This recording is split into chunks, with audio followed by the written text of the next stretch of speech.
History finder کے تمام دیکھنے والوں اور سننے والوں کو ملک عثمان کی طرف سے السلام علیکم۔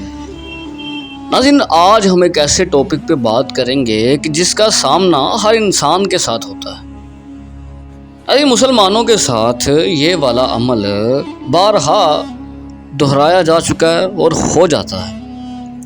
ناظرین، نماز میں گندے خیال کیوں آتے ہیں اور ان کو کیسے روکا جا سکے، تو یہ جاننے کے لیے ویڈیو کو آخر تک دیکھیے۔ ایک دفعہ حضرت علی کرم اللہ وجہہ کے پاس ایک شخص آیا اور وہ حضرت علی سے کچھ بات کرنے لگا کہ اتنی دیر میں ایک یہودی حضرت علی کے پاس آ گیا اور آ کے یہ سوال کرنے لگا کہ اے علی، ہم لوگ جب عبادت کرتے ہیں تو ہمیں تو جبکہ مسلمان جب عبادت کرتے ہیں تو ان کو گندے خیال آتے ہیں، تو اس کی وجہ کیا ہے؟ کیا تم لوگوں کا ایمان کامل نہیں ہے یا تم لوگوں کے ایمان میں کوئی ہیر پھیر ہے؟ تو حضرت علی نے فرمایا کہ یہ بتاؤ کہ ایک گھر جو کہ امیر کا ہو اور ایک گھر جو کہ غریب کا ہو، تو پھر بتاؤ کہ چور کس گھر میں جائیں گے؟